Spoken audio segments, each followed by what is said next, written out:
Hello everybody and welcome to our final video on caring for animals and the environment that they live in.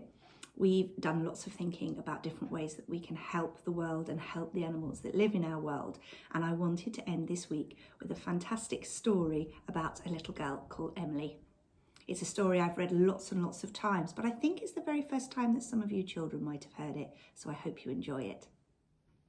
So this story is called Dear Greenpeace, There's a Whale in Emily's Pond by Simon James.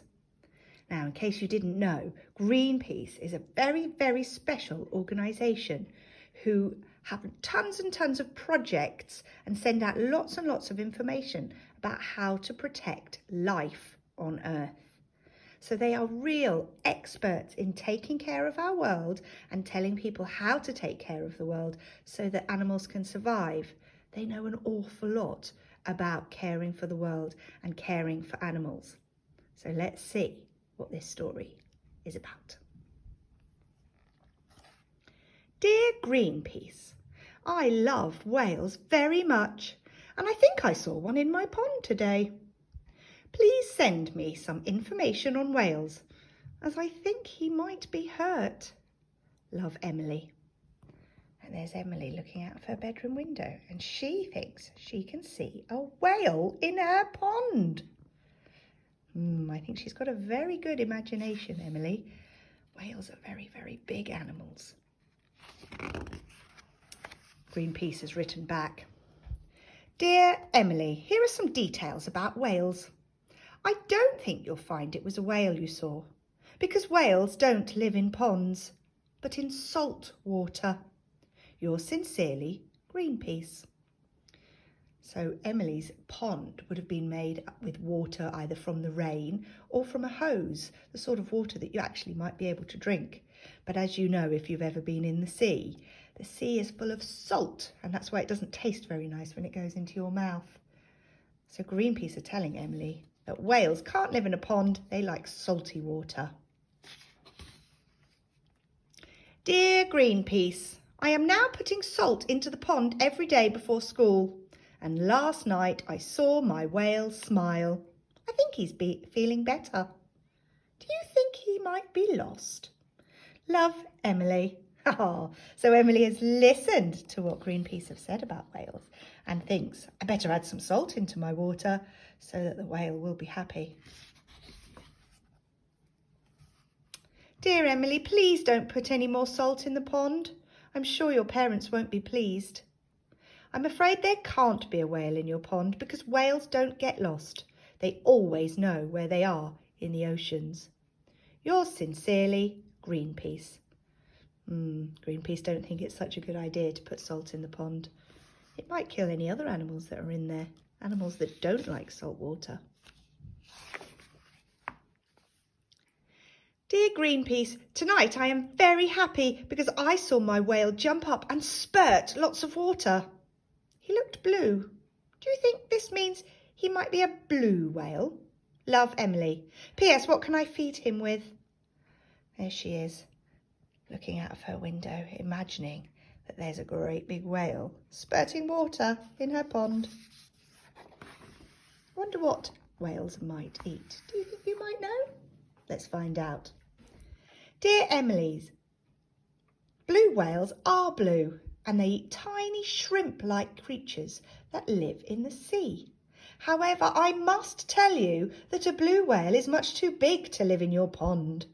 Yours sincerely, Greenpeace. P.S. Perhaps it is a blue goldfish. Look at Emily doing so much research about goldfish and whales and how to care for them. They think she's using her imagination and has perhaps seen something else. Dear Greenpeace, last night I read your letter to my whale. Afterwards he let me stroke his head. It was very exciting. I secretly took him some crunched up cornflakes and breadcrumbs. This morning I looked in the pond and they were all gone. I think I shall call him Arthur. What do you think? Arthur's a great name for a whale. Dear Emily, I must point out to you quite forcefully now that there is no way that a whale could live in your pond. You may not know that whales are migratory. That's a long word, which means they travel great distances every day. I'm sorry to disappoint you. Yours sincerely, Greenpeace. So Greenpeace knows so much about whales that they know that a tiny pond wouldn't be a great place for a whale to be because it wouldn't be able to swim very far. Whales need to be able to swim a long, long way every single day. I wonder how Emily's going to react. Dear Greenpeace, tonight I'm a little sad. Arthur has gone. I think your letter made sense to him and he has decided to be migratory again. Love, Emily. She's feeling a bit bad, isn't she? Oh, dear Emily, please don't be too sad. It really was impossible for a whale to live in your pond. Perhaps when you are older, you would like to sail the oceans, studying and protecting whales with us. Yours sincerely, Greenpeace. Well, that's a super idea, isn't it? She loves whales. Look, she's even got a poster on her bedroom. She loves whales so much that they're thinking perhaps if she works hard, she might be able to go and work for them and protect and save the whales when she's older. Oh, dear Greenpeace, it's been the happiest day. I went to the seaside and you'll never guess, but I saw Arthur. I called to him and he smiled. I knew it was Arthur because he let me stroke his head. I gave him some of my sandwich. And then we said goodbye. I shouted that I loved him very much. And, I hope you don't mind, I said you loved him too. Love, Emily and Arthur. I think Emily's right. I think Greenpeace really do love whales, which is why they work so hard to try to protect them and save them. The end. Oh, I'm so glad it had a happy ending. Emily finally understood that whales were happiest where they belong, out in the salty sea, out in the salty ocean. That's a fantastic book. I really enjoyed reading that fantastic book to you. It's been a little while since I read it last, actually, so it really got me thinking. Guess what? I've got a bit of a challenge for you. I want you to imagine that you have got a pond in your garden and that there is something unusual living in it, a bit like Emily and her whale.